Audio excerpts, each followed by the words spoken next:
2 minutes to the meeting starting, if they ask me to come be the 10-minute speaker, I got to say yes, right? So here I am. Fair warning, I'm definitely over caffeinated, so if I'm all over the place, I apologize. So Alcoholics Anonymous, God and the steps are the things that allow me to stand here before you today. I like to think that growing up, like, I had a good route, right? But through the steps, I realized that, I did come from a very toxic household. And the reason I say that is because, when you grow up and toxic feels like home, right? Well, I've been able to realize, like, how my disease manifested itself before I even took a drink, and then what happened after I took that drink. So, it took me a long time to find these rooms. It took me having to go to prison for most of my 20s. It took me still, after coming home, thinking I could do it my way. As long as I'm not doing outside issues and just drinking beer and I have a job, I'll be cool, right? Well, that kind of mentality for me, see, I suffer slowly, right? My alcoholism doesn't take me right away. It takes me gradually and painfully over time. And because it takes that time, I don't realize how bad it's getting until it's really, really bad, right? And what that looks like for me is turning to outside issues, right? And so I have a sobriety date of August 8th, 2021, coming up on a year, which is incredible to me. That's the longest I've had clean since I was like 12.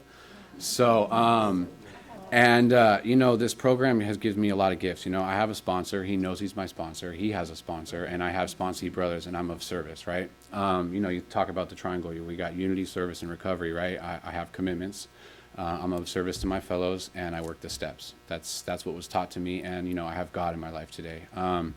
Because the only time I prayed was when, like, the disco lights were behind me, or when something was really, really bad. I'm like, get me out of this one, right? And it's funny. All along, I've had something more powerful than me looking after me. Because I should have been dead a long time ago for many, many different reasons.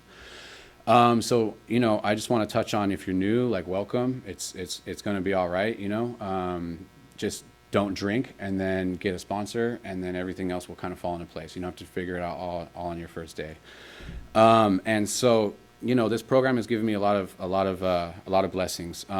So when I paroled from prison, I got a job that, was through a job agency, and that led me to a field in aerospace. And so, I had my CEO come and talk to me, and because I got clean and sober, I was able to really show up for my company, and they're now putting me in school. So I applied for college this morning, and hey, thank you. And I would not be saying that if it weren't for Alcoholics Anonymous, and I have a lot of people that hold me accountable to that, and I have a disease that wants to tell me, like, oh, you're going to suffer in school, right? It's going to be hard. It's going to suck. You're going to have to drive there after work. But at the end of the day, like, I'm not going to let the life that AA gave me hold me back from my, like, full potential, right? And this program has been, like, single-handedly the only thing that's kept me, like, cool, right? Like, because I used to either be, like, really, really high or really, really low. And through working the steps and getting a good idea of, like, what powerlessness is, what insanity is, I've been able to be pretty neutral at all times, which is a really good place for me to be, because I'm either going really, really fast or I'm not going fast at all.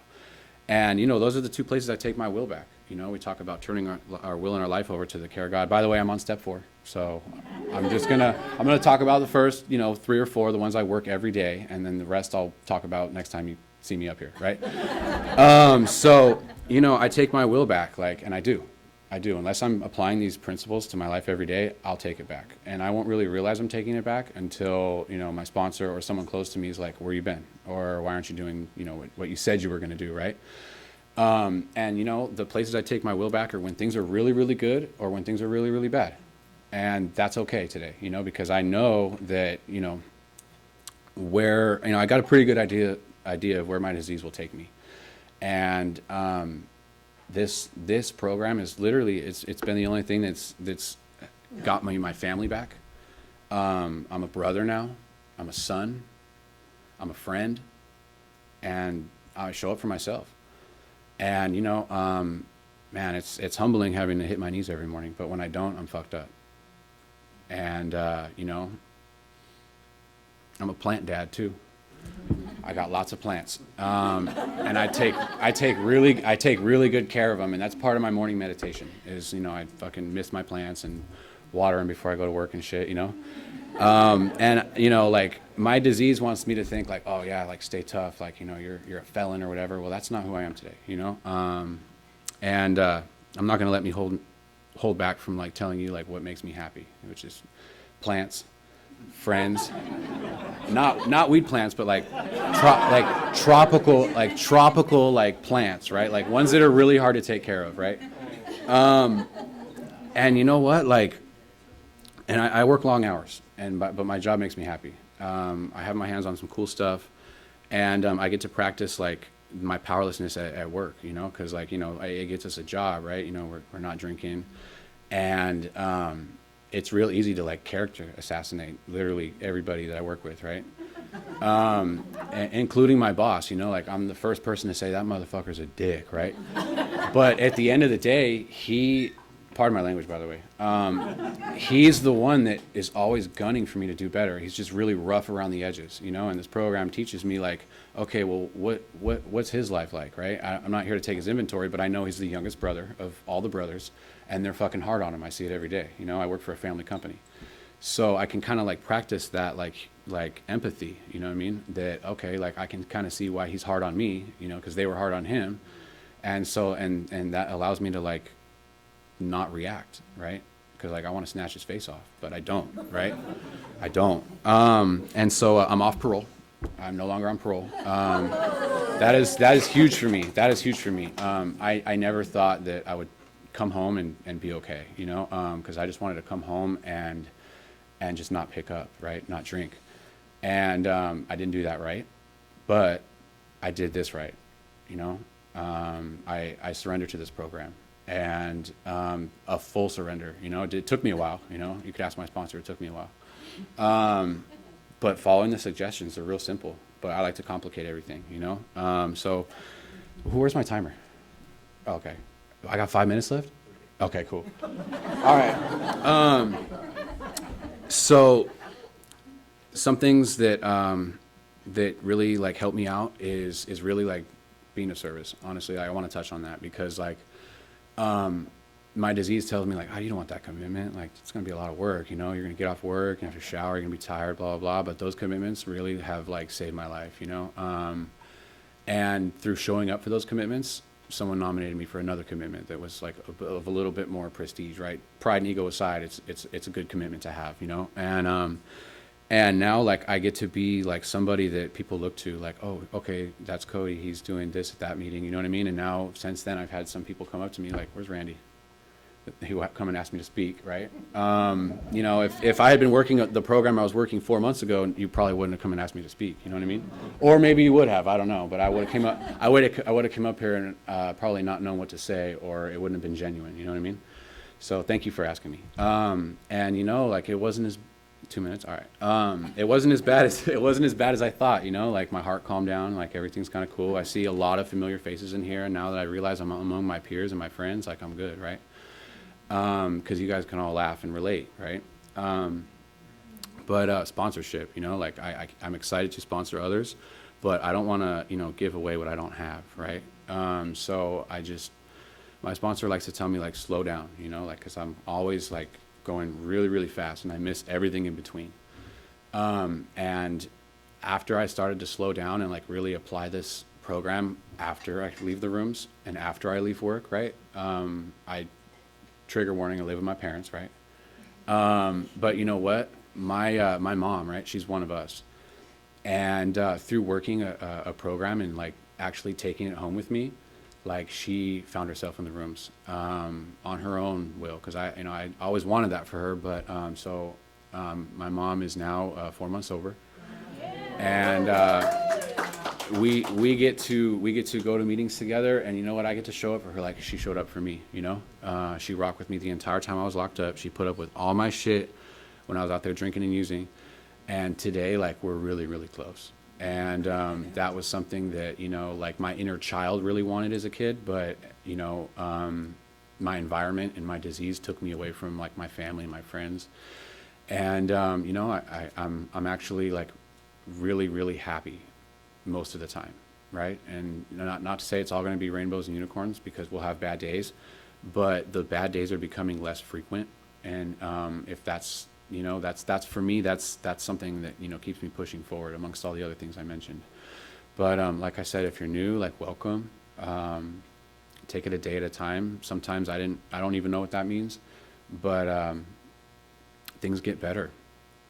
Things get better. People start to notice, like, sober looks good on people, and at the end of the day, just like, give yourself a break. It's going to be okay. And if you're feeling fucked up, you can call me, and if I don't have the answer, I might know somebody that might know something that you need. But anyways, thanks for letting me share.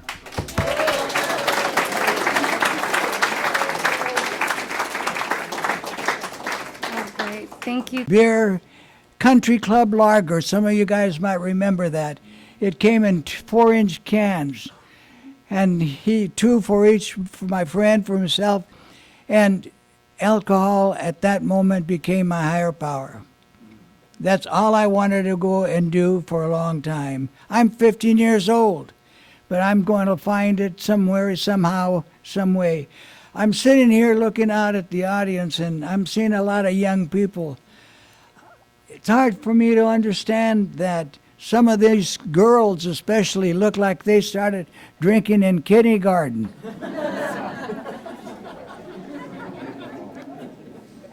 But it didn't harm them. They're all gorgeous. They're all gorgeous.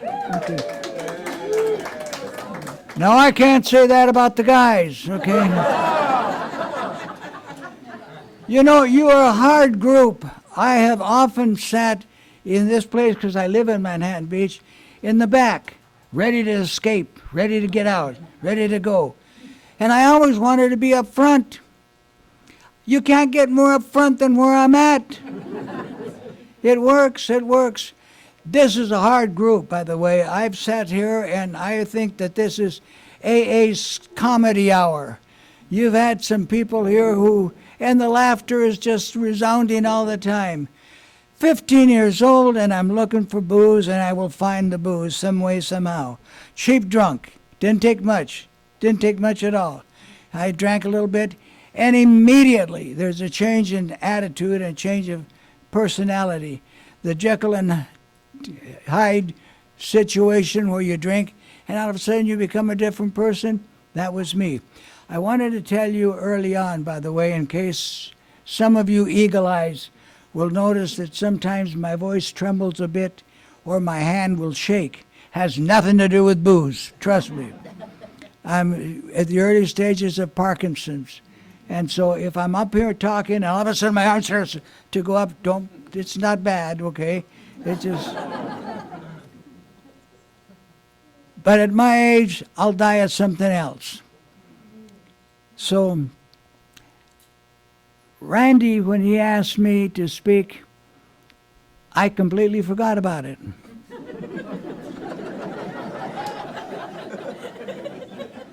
And I'll explain how unusual that is. Because I'm a lawyer. And lawyers talk and talk and talk and talk about anything and everything. But anyway, the reason is that I am not in coat and tie like I often do when I speak, is I didn't know I was going to speak until I walked in the door. You guys almost escaped. I almost didn't come tonight. But here I am, and there you are. And why? We all have something in common, don't we? In fact, even the Al-Anons have in common, they've had to take care of the drunks all their lives. Okay. And some sweethearts, guys are Al-Anon as well. We're sicker than the alcoholic, okay? Because we had to put up with us all that time, and we drove them crazy. We really did. It's rather interesting. Through high school, I came up with a good Catholic school education. The nuns took me to task, and they insisted that I learn and learn well reading, writing, and arithmetic. We don't call it arithmetic anymore. We just call it math or calculus or something else. It's rather interesting. But they taught me well. I was a good student. I was into sports a lot. I'm sorry I didn't get to be 6'4" and weigh 200 and some odd pounds. Otherwise, I'd be a professional someplace, okay? But little what I did what I could. But I was in school, and that was okay. But come the end of the day, the end of the week, whether it was football or baseball or swimming or track, we all got together and drank. And I say we all got together, the same guys that drank that I did. You know, birds of a feather flock together. That's why we're all here. We're all birds flocking together, okay? Okay.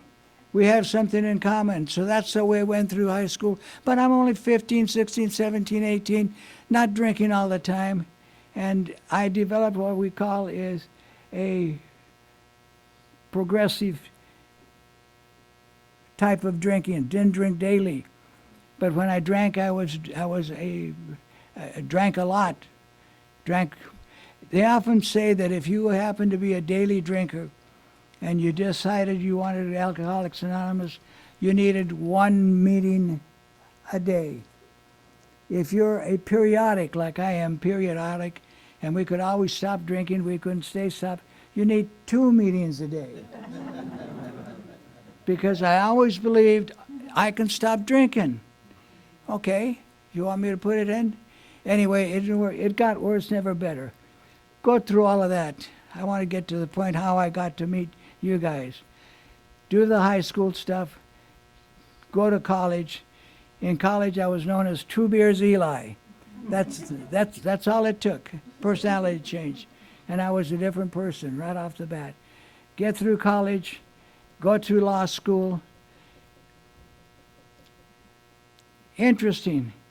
Most important thing that is in your life is your thinking is to become a lawyer. And so what do? You stop the drinking, right? But you don't stop it all the time. You stop it once in a while. Give you an example of how cunning, baffling, and powerful this stuff is when I take it in. I'm taking the bar exam, and it's in August in Glendale College, and I got a sports coat. Now the sports coat has a little pocket on the side. Perfect place for a bottle, a half pint of whatever you like to drink. And here I am taking the bar exam. It's tough. 2 days. And I'm sitting there drinking. How in the world I got through that bar exam, passed it the first time? The only bar I ever passed.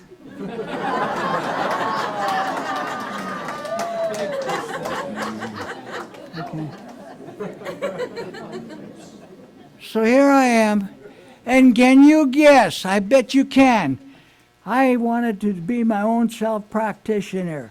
I set up my office. What do you think I wanted to put in my office? What?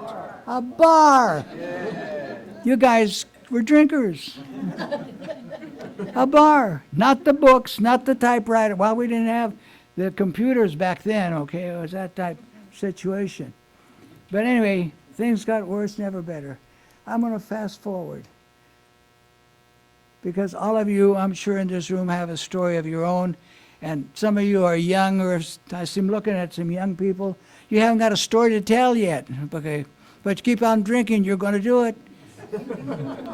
Then you'll sit up here with, like I am sitting, telling somebody who's even younger than you are how it was, what happened, and what it's like now. Hopefully that'll be okay. That'll be okay. Anyway, there I am. 4, count them, destroyed cars. Destroyed. I didn't like telephone poles. And so I was going to knock them down. Fire hydrants were in trouble as well. Anything that needed knocking down, I was going to knock them down if I'm drinking. Trouble, trouble, trouble. Unfortunately, or fortunately, I'm in the San Fernando Valley. 1968, 69. I'm the only Spanish-speaking attorney in the whole San Fernando Valley. I had clients all the time. And when you have clients, they pay you. And so all of a sudden, where I grew up, in a what we call a poor neighborhood, the barrio, if you know what a barrio is, okay? We didn't have that kind of money. All of a sudden, I got money jingling in my pockets, and I could buy the best. And that's what I did when I could, when I wanted to, all the time. Trouble, trouble, trouble. Now, at some point, you realize that something's wrong, that you're not getting along with alcohol and it's not getting along with you, and pretty soon nobody's getting along with you. You become a pariah. You're just on the outs with anybody and everyone. And in the meantime, I met a good woman. We had children. I was making money. She would tell you, you're drinking too much. Woman, I'm taking care of you. Look at your diamonds, your furs, and whatever. Get off my back. I'll be the judge of whether I drink too much or not. That was my attitude. I'm too young, too strong, too good looking. I didn't always look like this, guys. Age catches up with you. It really does. Okay. But anyway, things are going wrong, and I know it's wrong. Alcoholism, what is it? Our book tells us it's an allergy of the body coupled with an obsession of the mind, coupled. We all know what an allergy is. You eat strawberries or whatever you're allergic to, and you break up in strange spots, right? Well, I drink alcohol, I break out in strange spots, hospitals, jails, strange homes with strange people, strange spots. That's what's happening. And I got to know it. I have an opinion, and that's all it is, that there happens to be a difference between an alcoholic and a drunk. The drunk doesn't care. He has no real conscience of what is right or wrong. He just is going to keep on drinking without any thoughts of it. The alcoholic, in my case, I knew it was wrong. I knew I had a conscience. I knew I was getting worse and worse instead of better and better. But I couldn't help it. I couldn't help it. So now at this stage, I'm going to learn. I'm a lawyer, but that's part of whatever it is. Becoming a lawyer, by the way, I did a lot of criminal law. And so I would always talk to the judges, don't throw them in jail, send them to Alcoholics Anonymous. This was about the time that MAD, Mothers Against Drunk Drivers, was very popular. It was just growing. And don't put them in jail, that's not going to help you. Put them into the program. I didn't know a thing about the program, but I says, put them there, okay? My clients are paying me to keep them out of jail, and so I'm going to do what I can to keep them out of jail. So I say, put them in a program. And so but I didn't know what it was, but not for me. God forbid. God forbid I go to an AA meeting and I run into a client. Or worse than that, I run into the judge. It happened, okay.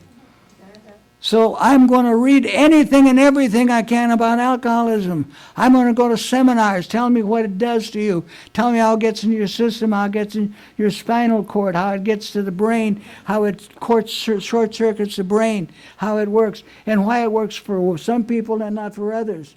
Some people drink and drink and drink, and nothing much happens. I drink and everything happens. Everything bad. Everything bad. I didn't get into trouble every time I drank. I really didn't. But every time I got into trouble, I'd been drinking. And do you know that I couldn't understand that equation?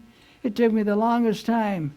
So, fast forward, before I got to get to know you guys. I'm reading the LA Times. And the Rand Corporation, you guys know where that is.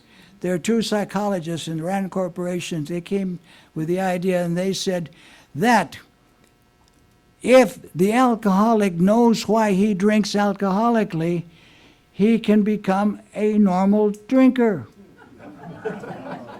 He just has to know why he's an alcoholic. Who's going to find out I'm an alcoholic? A psychiatrist. So I go to a psychiatrist, I go through the drill, all of that. After a while, he says, Eli, actually he would say Mr. Gauna to me because I was paying him to respect me. He says, there's nothing I can do for you psychiatrically. I suggest, this is his words, I suggest you look into Alcoholics Anonymous. It's just a suggestion. Well, I wanted a second opinion. I went to another psychiatrist. Same drill, same advice. You should consider not Alcoholics Anonymous. Well, I wanted a third opinion. This guy gave me a tennis racket and a mattress, and he says, beat the mattress, and whatever it is, it's causing you to drink. Consider in a room like this, there's 12 of us, each of us with a racket, a tennis racket, beating on a mattress. You're beating your mother who didn't love you, your father who hated you, your neighbors, whatever it is. The only thing that I wanted to beat was me. And I didn't consider myself a masochist, so I didn't. I said, nah, this ain't going to work. So now I says, psychiatrists, 3 of them, okay? I'm going to go to a psychologist. They're not as nuts as a psychiatrist. So I go to a psychologist, and he says, okay. He puts me in a dark room, and there's these wheels going round and round and round. Psychedelic, I'm going to hypnotize you. Every time you want to have a drink, you drink a full glass of water, and that'll give you the full feeling, and you won't pick up that drink. Well, I drank so much water, I almost drowned. Nothing's working. A lot of blackouts in my life. A lot of blackouts. Not all the time, but I had blackouts. Some of you may not know what a blackout is, and I hope you never experience it. It's a horrifying experience. When you're drinking on a Friday night at a UCLA fraternity party, and you wake up, become conscious Sunday morning in a room you don't recognize.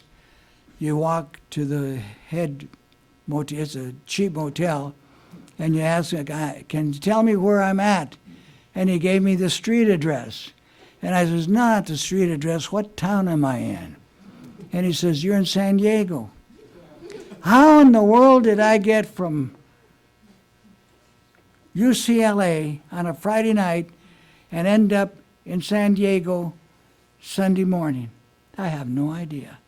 Didn't know then, I still don't know to this day. Don't know. I'm figuring the fraternity guys pulled a trick on me, you know.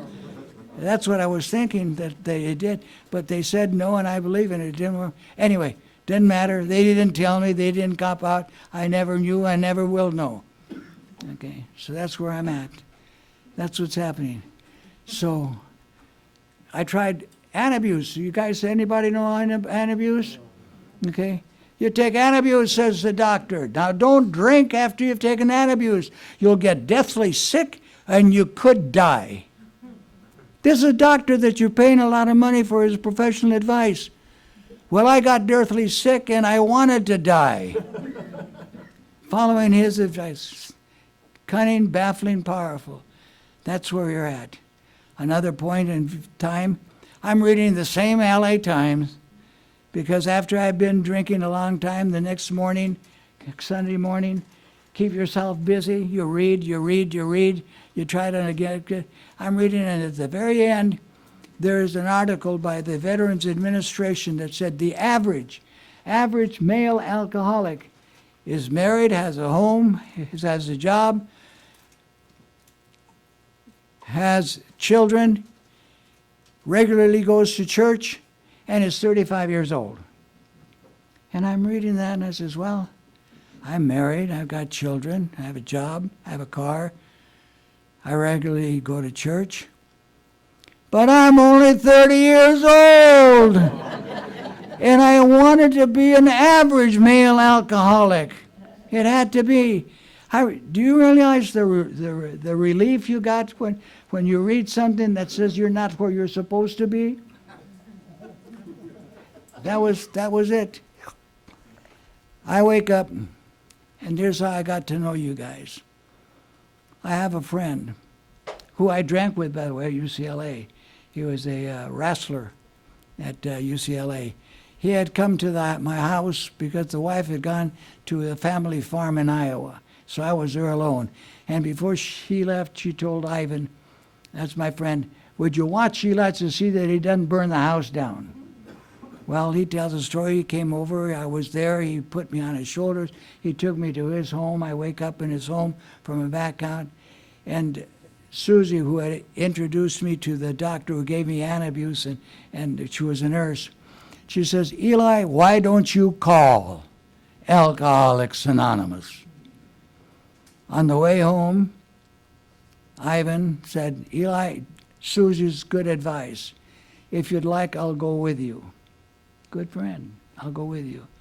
He dropped me off. I got out of the car. I opened the door, and there on the kitchen sink is a half bottle, a quart of vodka. I was at the vodka stage at this point in time. Okay? Call AA, call AA. And I'm looking, and there's the phone on the wall. That shows you how long ago it was. That has little things that you dial, folks. There's the phone, call AA. There's the phone book. Open it up. You don't have to fuss with the pages. It's AAA and AA. Okay? Okay. Hello, said the lady. San Fernando Alcoholics Anonymous, can I help you? Yes, I think you can possibly. You see, I've got a friend who I think is drinking too much, and can you tell me what I should do? Well, tell me, friend, what's your name? And I told him, my name is Fred. I already told you guys that's not my name, but I wasn't going to cop out to tell her what my name was. My name is Fred. And she says, well, Fred, where do you live? See, I'm still 2 cheats to the wind. I've been drinking. And so I gave her my street address, 6834 Shoshone. I know where that is. She says, I live on Texoma. That's just down the block. We're going to send somebody over to talk to you. And I says, no, you don't understand. That's okay, sweetie, and I'm a sweetie now, okay? We'll send someone over. I have another call. Goodbye. Someone's coming over. The booze is coming out of my skin, that greedy, oily feeling. Some of you have been there. You know what it feels like when you're coming off your you're not drunk, but you're not sober, and you're gritty. Well, I'm going to take a shave and a shower, and if nobody is here, by the time I'm done, I'm heading for that bottle. Well, I go in, I take the fastest shave and shower I've ever had, and I'm coming out. Interesting. Show you how stupid sometimes we are. I'm the only one in the house, and I've got a towel around my middle. Who am I hiding from? I think I had to get dressed before I drank, right? Okay, like dressing for dinner. Anyway, I'm halfway there. Ding, ding. I go to the door. Guy opens and says, I'm Frank. I'm looking for Fred. Well, the jig is up. He comes in. He tells me who he is, what he's done, why he's there. And I can't remember much, folks, because I'm still squirrely, if you know what I mean when I say squirrely. Okay? So we talk, and he says, this is Saturday morning. And he says, come on, I'm going to take you to a meeting. It's a 12 o'clock noon meeting, and it's a bikers meeting, okay? And so we go up, and here's a parking lot behind, mind you, a room above, what would you guess? A liquor store, okay? Here's all these Harleys there. I'm going here, and here's all these guys in leather, and chains and tattoos, the ones that you could see. And I'm saying, what in the world am I doing here? Okay. I go in. I don't remember much about that meeting, but they were kind, they were nice, and there's no problems. But I'm still all strung out. We go home. Frank is still with me. Stayed with me the whole afternoon. At this point, he was feeding me crackers and ice cubes, because you can't eat, you can't drink. It all comes back up. And so come 8 o'clock, there's an 8 o'clock meeting at a church. Church, large meeting, maybe twice as big as this or this size. And I'm sitting there. Here's the interesting point. I'm sitting there, standing there, and I'm 30 years old. Got to understand. And this, for a 30-year-old, and I apologize for you ladies who are at that age now, but a little old lady, an octogenarian I call her, had to be 80s. She says, hello, sweetie, I'm still a sweetie. She says, you look to be a newbie. Now I'm a newbie. I'm a sweetie, I'm a newbie. She says, not to worry, sweetheart. She says, now I'm a sweetheart. I remember all of this. She says, you only have to give up the drinking. Sex is still okay. And she says, it's even going to be better. Now I'm thinking, brand new. I'm going to have to go buy a leather jacket, a Harley, and I'm going to get seduced by an 80-year-old woman, okay? And I'm wondering, what in the world's going on? You know what? I found out, where's the big book? I don't see one here. But it's in the book. It's there. It talks about all of this stuff. I didn't know that at the time. Who in the world am I getting involved with? What's happening to me? And so it begins. I go to the meetings. Easy does it, one day at a time. Let go, let God. Read the book. I'm educated. I'm going to rewrite the book.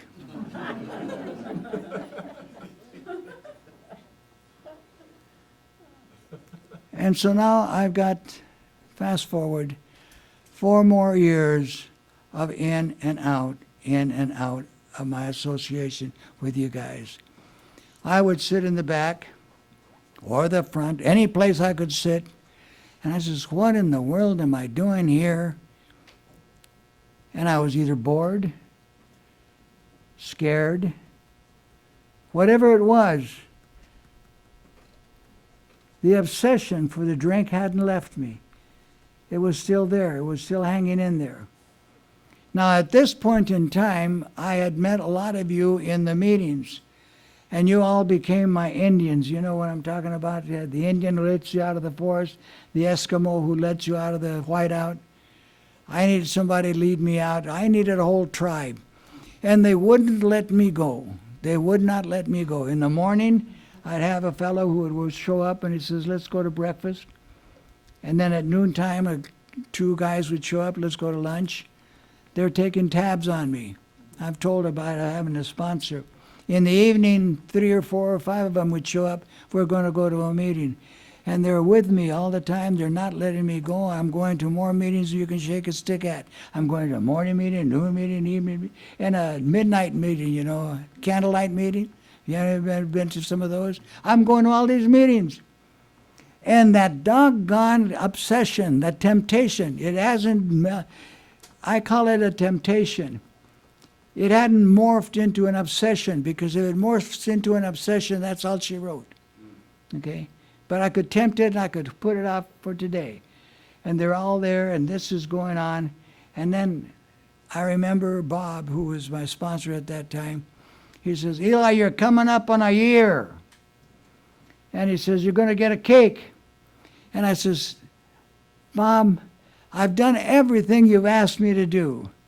I am a lawyer and you've had me cleaning ashtrays. Everybody used to smoke. That's how long ago it was. Okay, sweeping floors, setting up tables, making coffee. But it doesn't say anything about a birthday and a cake. I'm not taking a cake. I'm a grown man, and you're going to give me a cake with one candle, and everybody's singing out of tune, "Happy birthday to you." I says, "No way, Jose." And he says, "Eli, you're going to take a cake. 3 reasons. You're going to show those who are behind you that it can be done. If you can do it, you're going to demonstrate that it can be done. You're going to take a cake to thank all of us who had to put up with your crap all year long. And you're going to take a cake because I'm 6'8" and weigh 300 pounds. And he did. And so I took that cake. And interestingly enough, my perception is all the Indians, all the Eskimos keeping me out of trouble disappeared. And Bob told me, "Eli, we've taken you to the water, but now you've got to dessert to drink. You know what you've got to do. You got the book, you got the steps, you're on your own at this point in time. We got somebody else who maybe needs our attention more than you do." And so one day at a time saved me for that second year. Okay, it's the end of the day. The Indians are gone. I'm on my own. The temptation is there. No, I'm not going to drink today. Literally talked myself into saying, I'm going to drink tomorrow.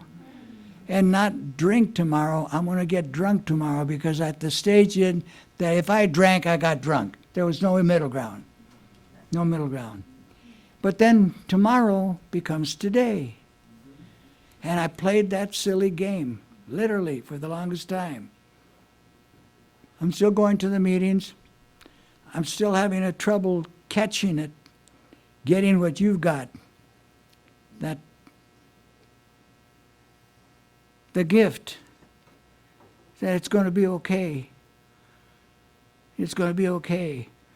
I felt like if I had a marble in my pocket, in every pant, there's a marble. Every time I put my hand in the pocket, there's that marble.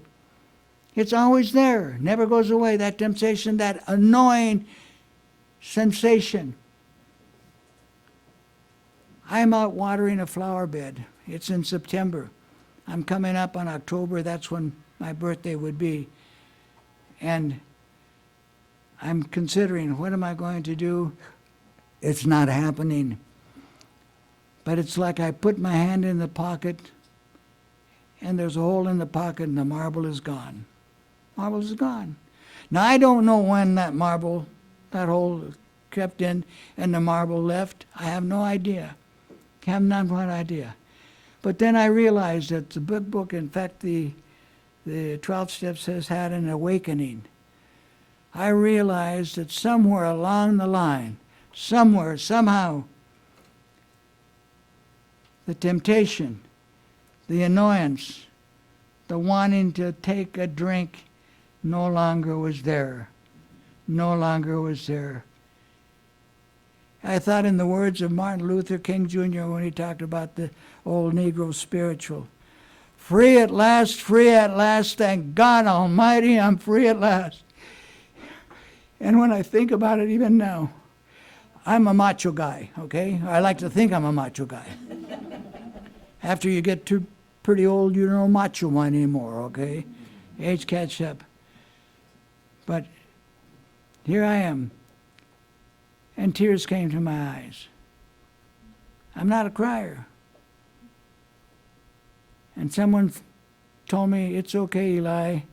It's okay to cry. Just remember you're crying happy. And that's the case, it was. And that's when the joy began. That's when everything came together for me. Everything. I would not be here talking to you guys today, but for the fact that you were around, and like many of you were at that time. I would not be. No, I knew I was looking at the abyss. It was black. It was all gone. And I'm sitting here thinking that, one advantage of being an old-timer, come October, God willing, the creek don't rise. That's an old statement. Okay? I'll have 47 years sober.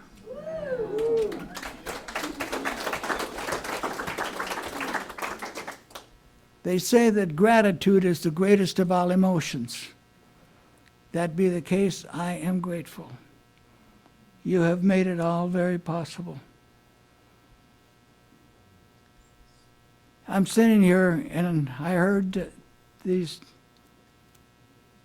some of you here are because of nudge from the judge.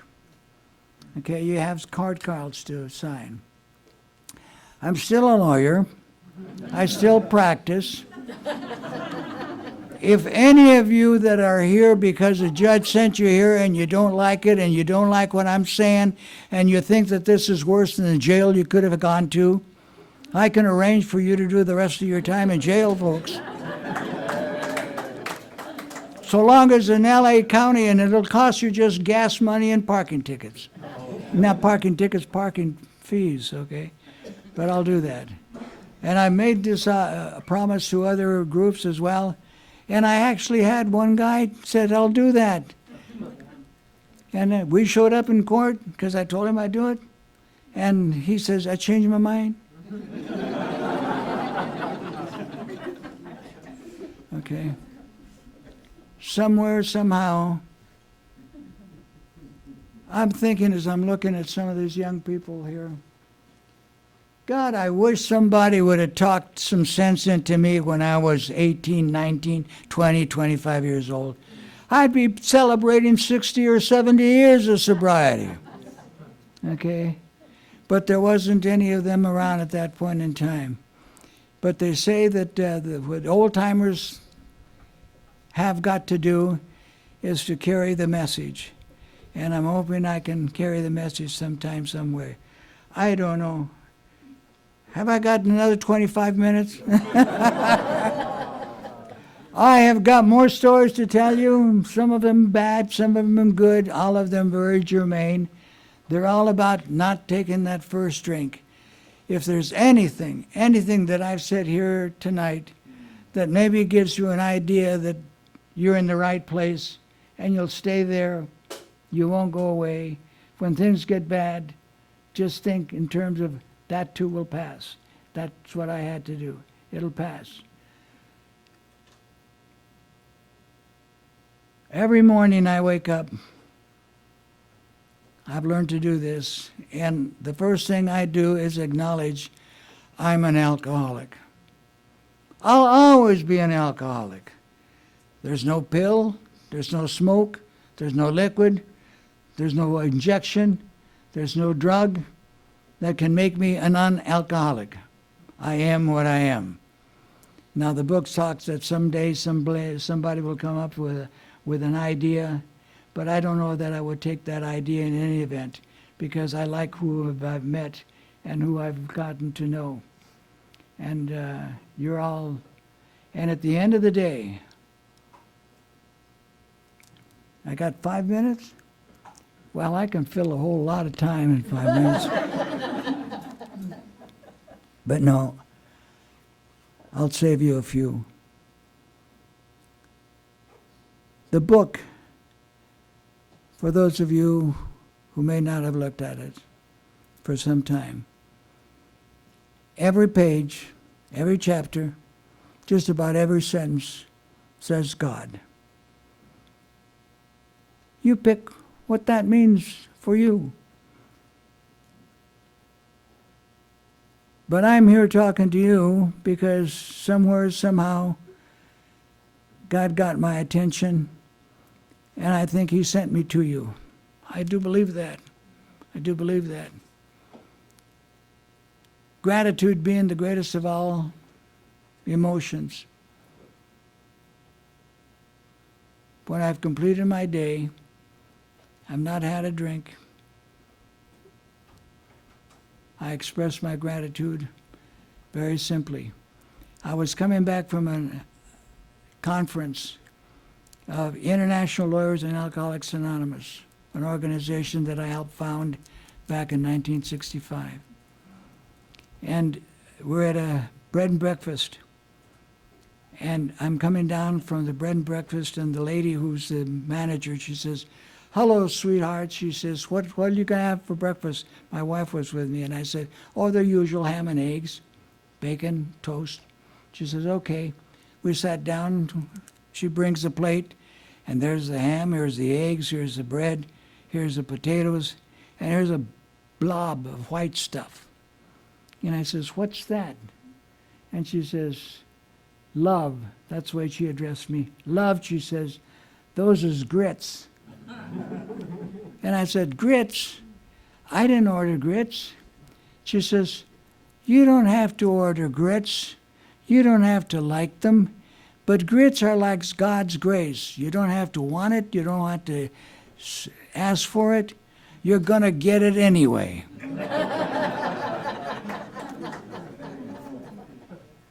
And I think he gave it to me anyway. And all I can say is the prayer I say at night when it's all and done, 2-word prayer. Thank you. Thank you for having me. Yeah.